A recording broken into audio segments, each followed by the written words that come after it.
오늘은 종양 면역에 대해서 알아보려고 합니다. 요즘에 가장 큰 화두가 되고 있는 종양 면역학이 있는데요.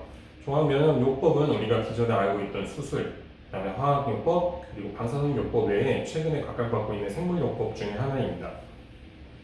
과거에는 종양을 보면 종양은 당연히 어떤 세포, 그 비정상적인 세포들의 모임으로 보고 그 세포들이 증식하는 DNA 합성 방식에 의해서 이거를 암세포를 비이성적인 증식 방법을 없애자, 세포 자체를 타겟팅을 해서 치료하는 방법을 많이 사용했습니다. 그렇게 해서 화학물, 우리가 알고 있는 항암제죠.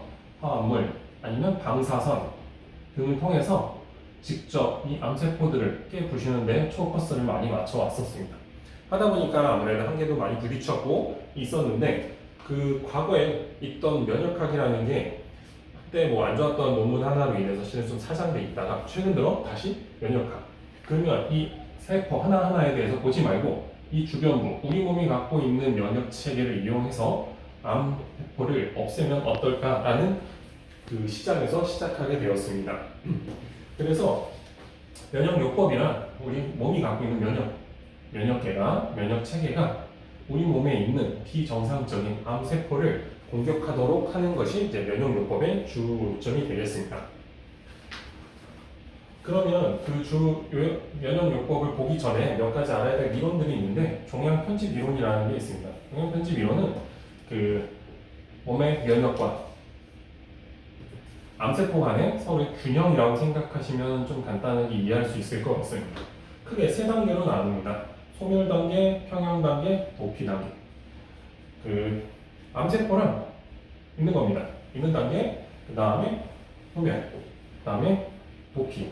서로 어느 것이 더 높고 낮으냐, 더 세냐에 따라서 이게 가는 게 종양 편집 이론의 주요 핵심인데, 요거는 나중에 우리가 이제 면역 체계에 대해서 이것저것 공부할 때 이 단계들에 대해서 배우게 됩니다.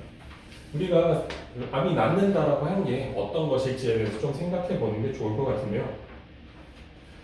그 면역이 더 좋다, 면역이 높으면 당연히 암세포가 소멸하겠죠? 면역이 안 세고 암세포가 더 세다, 그러면 암세포가 도망가서 여기저기 퍼뜨리게 됩니다. 둘이 팽팽하게 유지되면 암세포가 없게, 평행하게 안 되게 유지가 되는, 생기는 것만큼 없어요. 생기는 것만큼 없어지고. 그럼 우리가 암을 치료받았을 때 어느 순간 암이 더 이상 보이지 않는 단계가 과연 평행 단계일지 소멸 단계일지는 아직 모르는 겁니다. 그러다 보니 재발이 나타나거나 지난 후에 다시 생기는 경우를 종종 보게 되는데, 이래서 우리가 종양 편집 이론 단계를 보게 되어 있습니다. 이 과정들을 설명하는 건데 이건 좀 이론적인 문제라서 간단하게 있다는 것 정도만 알아주시면 될 것 같습니다. 면역요법이 무조건 좋은 건 아닙니다. 요즘에 면역요법이 드라마틱한 효과를 보이면서 여러 가지를 보여주고 있긴 한데, 우리가 흔히 면역이 높아요, 면역을 증진시키세요, 홍삼 먹으면 면역이 좋습니다 라고 얘기하지만 면역이 항상 좋은 건 아닙니다. 면역은 일정, 우리 몸에 들어온 걸 방어할 수 있을 정도만 유지가 돼야 됩니다. 이게 지나치게 되면 우리가 알고 있는 자가면역 질환으로 점프하게 되는 거죠.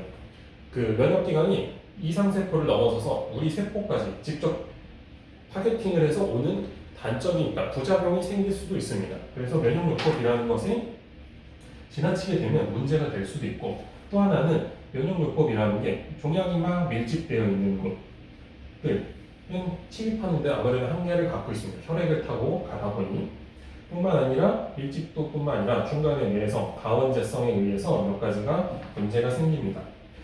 대표적인 예로 1림프구에 대해서 치료가 잘 되는데, 1림프구는 혈액암입니다. 혈액암이니까 혈액을 타고 들어가면 치료가 잘 됩니다. 세포 하나하나 돌아다니기 때문에. 하지만 대장암 같은 경우 빽빽하게 밀집되어 있다 보니 안에 침입하기가 어렵고, 그뿐만 아니라 침입을 한다 치더라도 수많은 세포 안에 하나하나 작용하다 보니 시간차가 생기면서 어느 순간 변화되면서 다원성에 의해서 우리가 알고 있는 그 내성이 생기기도 합니다. 그래서 아직까지는 면역요법도 한계를 갖고 있다 정도만 아시면 좋을 것 같고, 그래도 아직까지는 발전과 나오는 거에 대해서 기대가 많은 파트이기 때문에 한번 알아보면 좋을 것 같습니다. 이에 대해 우리 항리계 쪽, 또 한방치료들도 여기에 도와줄 수 있는 것들을 많이 사용하고 있기 때문에 앞으로 좀 더 알아보도록 하겠습니다.